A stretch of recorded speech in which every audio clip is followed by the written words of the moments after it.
let's talk about this project as a whole. Getting to work with visionary Treadstone Sports. Why was this important to you, and what was the main goal of the project in working with everybody? Yeah, I guess it was just I knew that I had another year and a half, 2 years of university to play sports, and then also that I was trying to make an Olympic team. And I have really big aspirations for what's next after my hockey experience at the university. So I knew that through your companies that it was the right path for me, and to build up what I needed really to get to where I want to be afterwards. So just looking ahead, I guess. And how's it been working with the two companies so far? Yeah, it's been great. First time actually seeing one of the companies, so that was kind of cool. And otherwise, until now, it's just been constant Zooms and text messages, which have been so helpful and so just awesome. And just good vibes, good connections, good relationships. So that's all what I'm about, and I'm really happy that it's going the right way, that's for sure. We haven't made it too hard on you so far? No, I don't think so. It should be good. How, talking about family, obviously extremely important to you. How important would you say your family's been in the journey to this point? And what really stands out about your childhood, your upbringing, everything that helped raise you to be who you are? Yeah, I guess, a background story is that I was a big soccer player before being a hockey player, and my dad was always involved in hockey, but I was like a die-hard and pretty talented soccer player, and that's kind of what I wanted to do in life, was to become a professional soccer player in Europe, and that's a pretty big area of potential for women in Europe. And when I decided to make the switch when I was 13 to go and play boys hockey on a regular-sized rink, because I'd been playing on a pond, my parents were all for it and very supportive and just loving and just caring about doing what's best for me and just letting myself make my own path. And still to this day, I have had parents who've just been so supportive and who have just let me make the decisions that I wanted to make, and they've always been behind me and supporting me. So they've been crucial in where my path and just my successes until this day. And I guess it's just they've been always there for me without pushing me and never forcing me to do something, which is in my case really helped. And I think that if they had if they have come to being a relationship that was a bit different and more pushing and forcing, I might not be where I am today talking to you. So I'm very grateful for how they supported me along the way. Were you a better soccer player or hockey player? Honestly, I was a pretty talented soccer player, I have to tell you that. I had some big aspirations in the soccer field, and I was actually even so close to making it to the national level, the Swiss national level for soccer. So couldn't really answer that question right now because I was going in the right direction, and in terms of hockey, I made the Olympics, so that was kind of my goal. And so I couldn't tell you, but I definitely love soccer. Okay, no, fair enough. Who would be one person that was extremely influential in your life, or more people? I have to say that I went to the States for a year, for a prep school year in between my university and my high school years. And it was my coach that was there, Coach Liz Leiden, and she just really brought a new perspective to the whole hockey path that I was maybe aiming for at the start, and that I was able to gain some perspective off of it and open my horizons and kind of be more flexible and open about different possibilities that I could maybe encounter in life. And she was always there for me and always, saying the harsh reality in a very positive and constructive manner that really helped me develop as not just a hockey player, but as a person. And it sounds so cliche to say it, but it is actually really true. And I think that year in the States made a huge impact on the further decisions that I made in my life, and not just in terms of hockey, but she was a person that was always there for me, and always an open ear to kind of understand and listen to the obstacles I was going through, because that year was not easy for me, but to always give me more options and kind of through my own decisions, make the best ones for me, basically. So she was really supportive and just a great person to be around, and she made my year there very successful in one way. And I'm guessing that feeds into the passion that you have for coaching, and we're going to talk about this a little bit later, but having that as part of your life potentially moving forward Did she feed into that love for it? Of course, like the whole relationship that she was able to hold with 20 players was something that I also idolized. You know, it's not easy handling 23 women, let's just put it that way, for a whole season. And she was able to just, you know, build relationships off of different players and different personalities. And I think that's so important to have a successful team. And we did have success because she was there for each and every one of us in different ways. And we have different needs and different, you know, obstacles to face, but she was always there for us. And in my case, I was only there for a short amount of time compared to some girls who had spent 4 years there. But in 1 year, she impacted my life so greatly, and I'm still in contact with her, and yeah, I'm very grateful for that. Yeah, those relationships make a huge difference, especially as a student athlete who goes through so many varied experiences, right? Yeah. What would you say is an impactful moment that you clearly remember shaping your perspective when you were younger? You were coming up through the ranks and some of those experiences you just talked about. You know, as a young girl playing in Geneva, there was no women's hockey, and I had to kind of forge myself into in a respectful manner within a hockey team that was only boys, and that was a bit tough at the start. And that was a challenge that I you know, soon realized that it was going to be kind of an ongoing challenge because every year was a different season and different opponents as well. So I had to kind of gain respect towards not only my team, but also in the eyes of other players that were playing against me, who obviously saw that I was the only girl on the team, and I would have a target on my back. So it was a big challenge for me, especially at that age, you know, being 13, 14 years old and knowing that you're kind of the main target during a game. But soon, quick enough, I was able to gain the respect that I had. And, you know, my teammates became my brothers, and they respected me. And I was even named captain of a team at one point, and I had an assistant captain as well. And I think that just through my personality, my work ethic, and my character, I just, you know, really gained that respect. And other opponents too, they didn't really want to mess with me anymore. You know, it was not just me getting the hits, I was not afraid to give them back. So that was a big challenge that I faced. And that really helped me actually in this nowadays. And then becoming a captain, you whipped all the guys into shape and held them accountable. Of course. Right, I'm sure they absolutely love that. Yeah, and I still am in contact with a lot of them to this day, and we're like best buds, and they're like my younger brothers because I was always able to play a year older than the boys that were with me, and to this day I still have amazing friendships with them, and we always tease about, you know, back in the day when I was making them skate for me. So. And making them look bad. Of course. So, you know, looking at the younger generation and female student athletes who are now coming into the hockey world, the experience you had playing with the guys, would you recommend the same thing for girls now who maybe are faced with that tough decision of playing, let's say, up in terms of a level and playing with the male side, or having a bit of a different and tougher path and playing on the female side? Based on your experience, would you recommend the same thing? Well, based on my experience, it was very different in Europe. Obviously, like the opportunities that were given to us were, you know, a lot less present. And but I have to say, in the hockey's perspective, it was unbelievable playing with guys because their level of play was always that much higher and faster and stronger and more agile and everything like that. So on the hockey perspective, it helped me a lot. And I sort of jumped in the sport at an older age. I mean, yes, I had been playing since I was like 10, but on a, you know, smaller rink, and I didn't have the power skating that, you know, now kids nowadays have, and all the skill sessions like that. I did not have that. So I came in the game a little bit late in terms of my skills and my skating especially, and playing with guys really helped me. And, you know, I had a bit quicker development in those later years thanks to boys hockey. But I've also have a lot of friends that have only played women's hockey and girls hockey, and who are at now university, college levels, professional levels, and who are doing great. So I guess it's just what you feel more comfortable with too, if you do have the choice to do, you know, either or.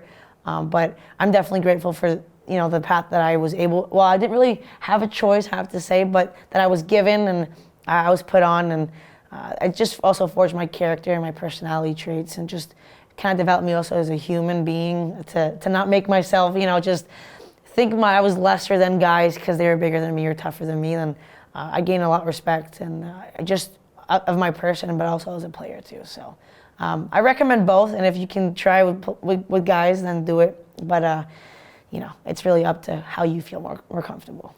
And I've seen the rink that you grew up playing on, that outdoor rink there. Definitely have to say we're going to have to get out there at some point, and I'm looking forward to seeing what that it was like. worse than what that was an upgrade. I was actually surprised when I went back in December. It was a pond. Like it was literally a legit pond, and that would only be frozen. So in Switzerland it's not very cold for a lot of the year. So we'd have maybe 3 months of hockey, and then our practices were Tuesday evenings, Saturday mornings, and sometimes Sunday mornings. And if it rained, then forget about it, So the rink was there, but if it rained, it was more of a pool than an ice rink. So. Well, I'm sure it's probably a place that you hold very dear to your heart, given some of the experiences and memories playing on that rink and allowing you to get to where you did, right? Yeah, of course, and then especially with this year going to the Olympics, I was able to go back to where I started and kind of reflected upon my whole journey, my whole path, and just to think that I was starting off on an old pair of skates with pink gloves on an outdoor rink that was only open for 2 to 3 months of the year, and now realize that I'm in a spot where I'm successful and I'm on a national team, a university team. It's kind of surreal to my mind, and also that I made a decision to completely change sports when I was really, really talented in one, and just kind of go on with what I had a gut feeling at that age, and I just trusted and believed in myself, and now I'm really happy to be where I am today. Now you're here. Exactly. What's the coolest arena that you've ever played in? That I've ever played in, I have to say that this year at the Olympics, it was a huge rink, and there were not many people because there was no necessarily fans there, but it really felt like an NHL rink. Just kind of like it was just the stands, the seats were like on you and on top of you, and you could see the media booths, and that kind of was kind of cool too. So I think this year's Olympics was pretty cool. Right on. 3 words to describe yourself. Now we get to the tough questions, the nitty gritty. So 3 words that really describe yourself, and what is one thing that you truly pride yourself on? I would have to say positive, outgoing, and fun. I think that's really what makes me the person I am today and the hockey player I am today, because through all those 3 things, and they kind of resemble each other in a certain way, I feel like I can work hard when I'm having fun.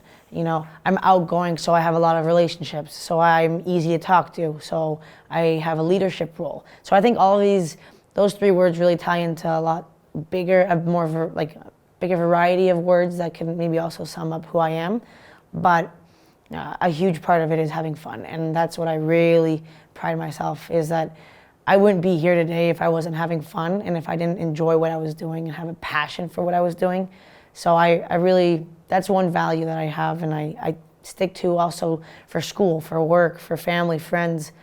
If you're not having fun and if you're not enjoying yourself, then it's tough to kind of make it through. And I'm not saying you can't have a bad day or two, because that's definitely what happens, and I've had lots of those, and my friends are perfectly able to speak that I've been having a few tough times, and I've had tough times. But I think that if you bring perspective to all that and you keep on staying positive and you just keep on having fun, then you can break through any obstacle, really. And I think, based on the videos that I've seen, fun is probably the easiest word to describe you, because it seems like it's constantly dancing, smiling, laughing. Exactly. That's echoed through pretty much your entire life. Is Yeah, that a fair statement?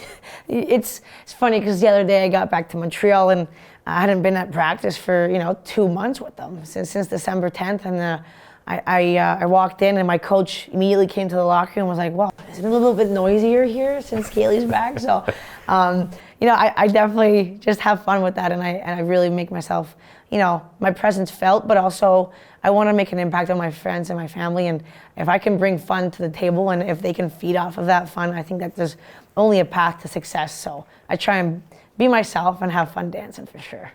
So on the topic of fun, just because we got to make it a little bit tricky for you, Yeah. What is one fact about you that nobody else knows? So you talked about dancing a minute ago, and I have to say that if I could have chosen anything else, like a talent that I had, would be to be a dancer. And I have to say, people joke around and say, "Hey, you got good moves" and stuff like that, but I'm deeply honest. I try and be a good dancer, because I really would have loved to have been a really good dancer.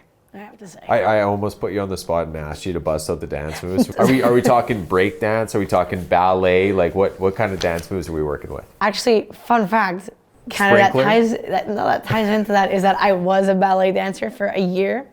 And actually that's probably my fun fact. I have to say, not many people know this, but I was a ballet dancer for a year or two, and I had the full-on pink tutu, and I was brought to, you know, ballet class. Did not last long, and my mom can definitely, you know, say that it did not last long, but not into the ballet anymore, more into the pop, hip hop, whatever style. So are we sprinkler, lawnmower, Sprinkler, you know, grocery cart? The grocery cart, yeah, Okay. definitely. Does the team do dance around? Is that part of the warm up? We actually have a ritual where we call it the rave, and we have a song that goes on, you know, 4 minutes before we hop on the ice, and a few of the players take the stage around our logo, and I decided to let myself, you know, my pass on that opportunity because I wanted other girls to shine, and I'm just dancing in the background, and it's a daily thing for me to dance around, so that is definitely a ritual we got going. Okay, I love that.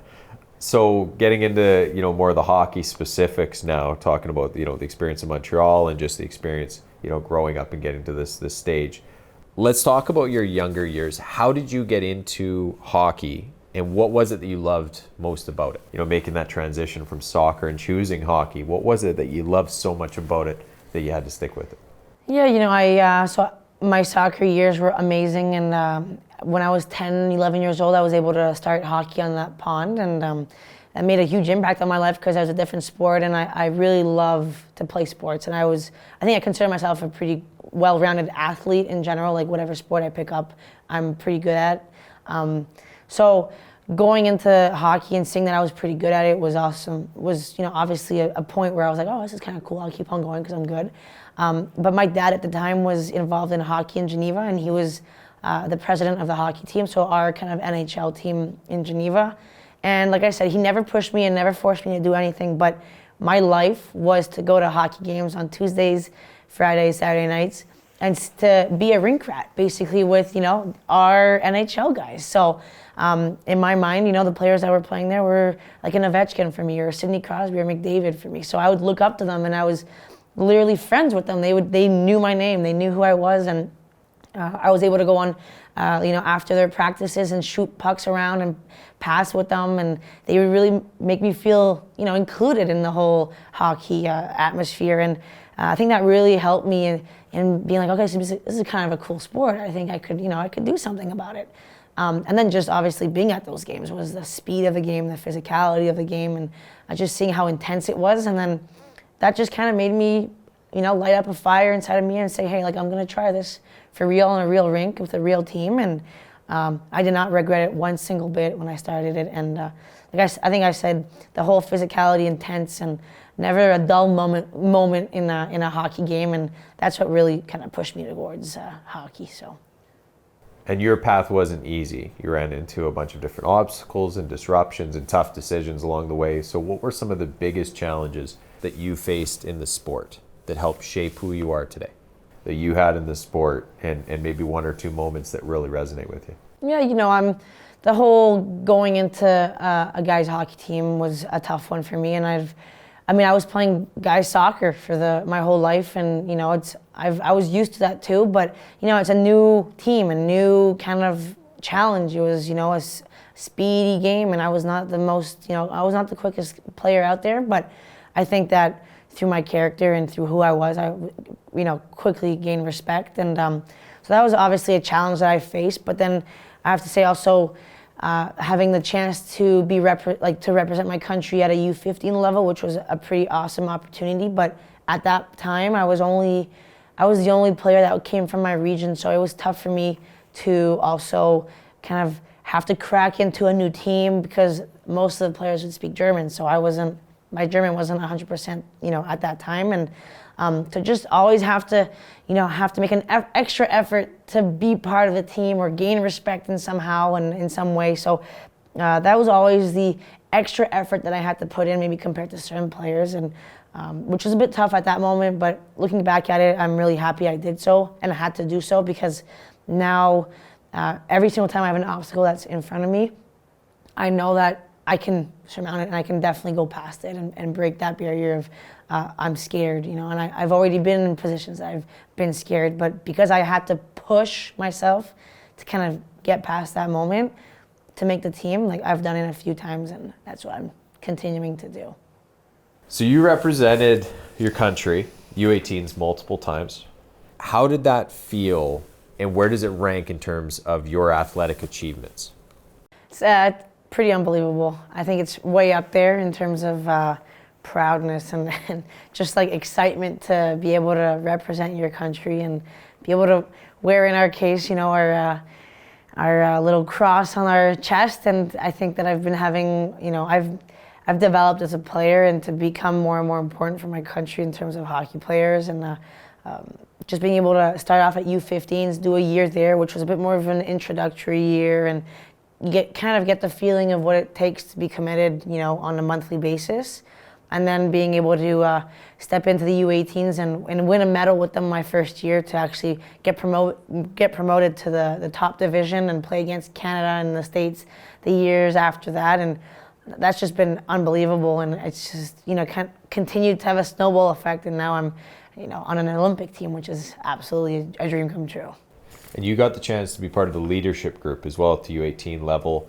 Was that ever a goal of yours, or was that something that when it happened, you were just excited to be a part of it and wanted to bring your best for the team? Yeah, honestly, it was a bit of a surprise to me. My first year, our captain was given like a mission to kind of scoop out a few players on the team that had some leadership in them. And right away, she came to me and she came to my coach and she said, "Hey, like, I think we need Kaleigh as an assistant." And it was a huge surprise to me because it was my first year. I was also, you know, coming from a different part of Switzerland where I spoke French, so I didn't speak as much German, and it was a bit, the language barrier was there. But through my character, my personality, and how I portrayed myself with my hard work and passion towards the game, she just scooped me up right away and was like, "Hey, like, you know, do you want to become an assistant captain?" My coach was like, "Do you want to become an assistant captain?" And I was like, "Of course, like, it'd be my biggest pleasure." And then to be able to do that for 2 years and then finish off with a C on my jersey for my last year of U18s has just been unbelievable. And I think that even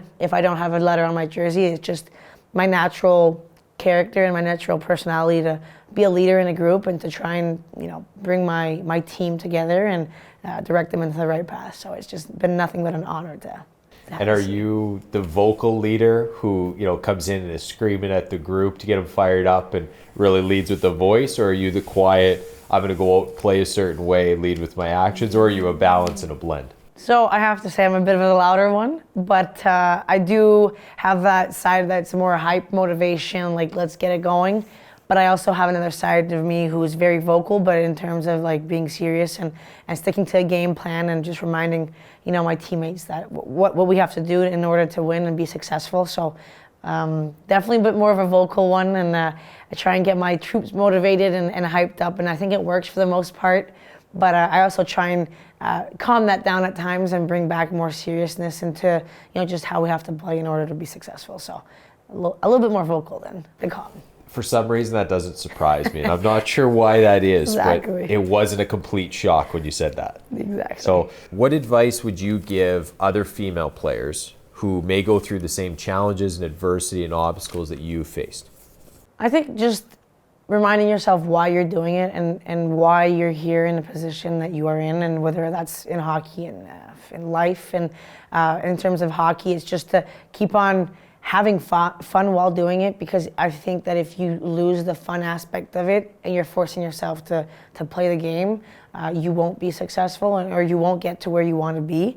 So just keep on having fun, and it, you know, everybody goes through a bad day or two, and that's normal. And just to have a good team around you, whether it's parents, teammates, friends, people that have nothing to do with hockey, or even just go and speak to coaches and get more of an insight as to what you need to develop or what you need to get better at. So just always being an open mind, and you know, having more people to kind of branch out to when it's not going so well, but to definitely have fun. And that's a huge part of it, because if you don't have fun in what you're doing, you're not going to be able to work hard, and you're not going to be able to be dedicated day in, day out. So for me, that's what helped me most, and that's what's helping me most still stay at my top game. Do you think it's important for not necessarily just female student athletes, but all student athletes to focus on their own path and not stress too much about what other people are doing or what they're accomplishing? Yeah, it's for sure. It's very important to stick true to who you are. And unfortunately nowadays, a lot with social media and Instagram, TikTok, all those social media posts and stuff like that. It's easy to get too influenced by what other people are doing and what works for other people, but sometimes their recipe for success isn't going to be your recipe for success. And it's good to maybe feed off of it and get some ideas, but just being true to yourself and figure out a way that makes you successful, and also just that makes you comfortable in a spot, and also comfortable to push past your boundaries in a way that you're maybe more comfortable in. So just to stick true to yourself and figure something out that's going to work for you, and that takes time, and that's okay. But success does take time, and it's not an overnight thing. So just being conscious that it's going to take a little bit more time than what people think and people see on posts. And